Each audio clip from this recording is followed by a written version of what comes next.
सन 1973 ईस्वी की बात है कि एक आदमी इस आजिज से मिलने आया। वह 16 साल से लगातार रोजे रख रहा था।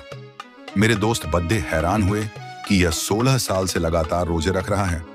मैंने कहा, यह काम इतना मुश्किल नहीं है। वह कहने लगे, कैसे मुश्किल नहीं है? सर्दी, गर्मी, सेहत, बीमारी, सफर, हजर, हर वक्त रोजे से रहना बहुत मुश्किल है।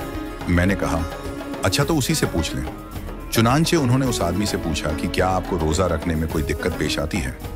वह कहने लगे नहीं।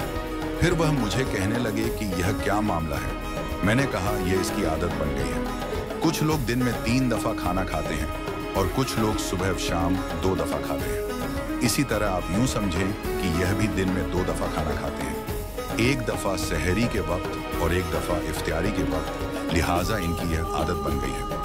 मैंने कहा कि उनसे कहें कि आप सौम दाऊदी रखें, यानी एक दिन रोजा रखें और दूसरे दिन नागा करें। चुनांचे उन्होंने उनसे पूछा कि क्या आप सौम दाऊदी रख सकते हैं? तो उन्होंने कहा कि नहीं, मैं ऐसा नहीं कर सकता।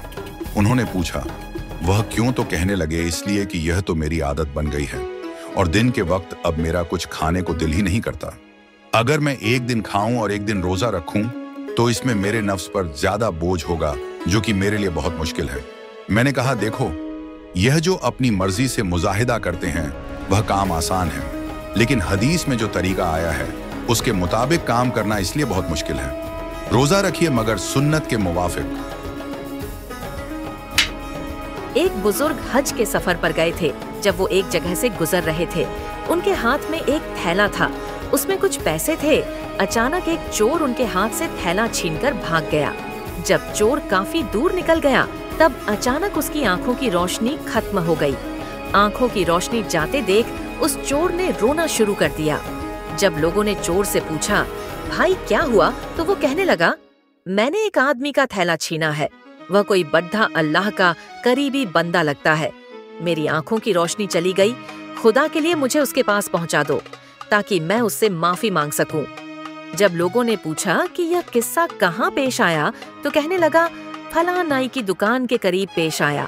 लोग उसको उस दुकान पर ले गए और नाई से पूछा कि इस तरह का कोई आदमी यहाँ से गुजरा है, आप उसे जानते हो? उसने कहा, मुझे उसका घर तो पता नहीं। हाँ, मगर नमाज के लिए वह आते जाते रहते हैं। अगली नमाज के लिए फिर आएंगे। ये लोग इंतजार में बैठ गए। वह बुजुर्ग अपने वक्त पर तशरीफ लाए।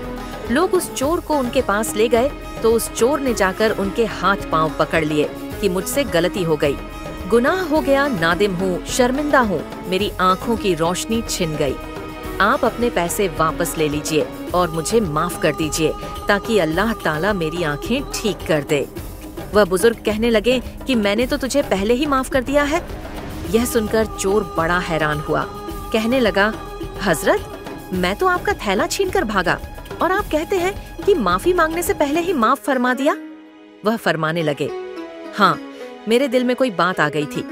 फरमाने लगे, मैंने एक हदीस पढ़ी जिसमें नबी अकरम ने फरमाया कि कयामत के दिन जब मेरी उम्मत का हिसाब पेश किया जाएगा तो मैं उस वक़्त तक मीज़ान के करीब रहूंगा जब तक मेरे आखिरी उम्मती का फैसला नहीं हो जाता। मेरे दिल में यह बात आई कि अगर मैंने इस चोर को माफ नहीं किया तो कयामत के दिन यह मुकदमा पेश होगा और जितनी देर मेरे मुकदमे का फैसला होने में लगेगी, अल्लाह के नबी अलैहिस्सलाम को उतनी देर जन्नत से बाहर रहना पड़ेगा। इसलिए मैंने माफ कर दिया कि न तो मुकदमा पेश होगा, न ही मेरे महबूब को जन्नत में जाने में देर लगेगी। वह जल्द जन्नत में तशरीफ ले जाएंगे।